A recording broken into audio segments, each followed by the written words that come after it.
কেমন আছেন? ভালো ভাই, আল্লাহর মধ্যে ভালো আজকের আছি একটু ভাই। পরিস্থিতিটা বলবেন কেমন দেখছেন আজকে? কেবলমাত্র বাজারে আসলাম ভাই, মিনিট 10 হচ্ছে। তবে আলহামদুলিল্লাহ তো আছে প্রচুর গরু আমদানি দেখতে হ্যাঁ, পাচ্ছি। আমদানি আছে। শুক্রবার একটু কম ছিল মনে হয় সম্ভবত হ্যাঁ, যার জন্য। শুক্রবার আমরা আসিনি ভাই। জি।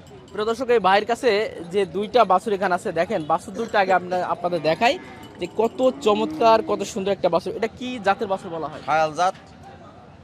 পাকিস্তানি যে শাহিওয়াল হ্যাঁ, যে জাত হ্যাঁ। সেটাই। লম্বা চওড়া কিন্তু অনেক সুন্দর আর কি। দুইটাই কি আপনার নাকি? এই যে দুটার ওই দুটো আছে সাইডে। টোটালে 4টা আনছেন। হ্যাঁ। যে ভাই কেমন চাচ্ছেন ভাইটা? এটা 105। আর কেমন হলে ছাড়া যাবে? ওই 90-90 হলে ছাড়া যাবে। আর পাশে যে বিগ সাইজের ওটা একটা 95, চাওয়া দাম 80 হলে বিক্রি। 80 হলে হবে।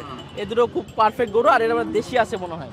হ্যাঁ, ওটা দেশি ভালো। দেশিটা কেমন চাচ্ছেন? ওটা 62, বেচা কিনা 55 হলে হবে। 55 হলে হবে। জি খুবই ভালো লাগলো ভাইয়ের কথা একবার ছাটকাট, তবে আপনারা আসলে আলোচনা করলে আর একটু কম বেশি আরো কম হবে, 2-1000 সম্মানের কম ক্ষেত্রে রাখা হবে। যাবে হ্যাঁ। ইনশাআল্লাহ। ভাই নামটা একটু দর্শক আমার নাম রসুল ভাই। রসুল ভাই। তো সবসময় তো আপনারা এই জায়গায় এখানে পাবেন। থাকে আমাদের এখানে। এই ডগাইটাই আপনাদের। হ্যাঁ, এটাই। জি প্রিয় দর্শক যখন হাটে আসবেন অনেক দূর থেকে যখন আসেন আপনারা অবশ্যই ভাইদের কাছে বলবেন যে ভাই অনেক দূর থেকে আসছি বা ভিডিও দেখে আসছি, তখন যতটুকু সম্মান রাখবে ইনশাল্লাহ সেটা কিন্তু রাখবেন ইনশাল্লাহ। ঠিক আছে। ঠিক আছে ভাই, ধন্যবাদ। প্রিয় দর্শক দেখালাম দুইটা চমৎকার খুবই সুন্দর দুইটা গরু।